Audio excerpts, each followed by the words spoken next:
Hello, ഡോക്ടറോട് ചോദിക്കാൻ പരിപാടിയിലേക്ക് സ്വാഗതം. ഇതാരാ വിളിക്കുന്നേ? കായംകുളത്ത് നിന്ന് അമ്പിളിയാണേ. അമ്പിളി ഇനി ഡോക്ടറോട് സംസാരിച്ചോളൂ. ശരി. പറയാമ്പിളി. ഡോക്ടർ, ഞാൻ 45 വയസ്സുള്ള ഒരു യുവതിയാണ്. 45 വയസ്സുള്ളപ്പോ യുവതിയല്ലല്ലോ, അമ്മച്ചല്ലേ? എനിക്ക് കല്യാണം കഴിഞ്ഞ് 2 മക്കളുണ്ട്. അയ്യോ, അതെന്റെ തെറ്റല്ല. സാർ, എനിക്ക് വീട്ടു ജോലി എല്ലാം കഴിഞ്ഞു. ഒന്ന് കണ്ണടച്ച് കിടന്നൊന്ന് ഉറങ്ങാൻ എന്റെ ഭർത്താവ് സമ്മതിക്കുന്നില്ല. സാർ, ഞാൻ എന്ത് ചെയ്യട്ടെ? ഇപ്പൊ എന്താ ഭർത്താവിന്റെ പ്രശ്നം? ഒന്നും പറയണ്ട സാർ, ഇതൊക്കെ പുറത്ത് പറഞ്ഞ മാനക്കേടല്ലേ സാർ? മനസ്സ് തുറന്ന് പറയാൻ പറ്റുന്നില്ല എനിക്ക് ആരോട്. പറയൂ അമ്പിളി. എന്റെ ഭർത്താവിന് ഭയങ്കര കൂർക്കം വലിയ സാർ.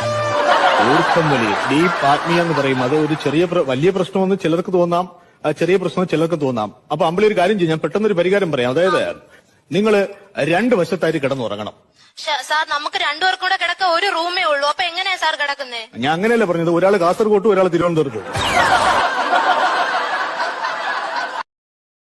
Download ShareChat.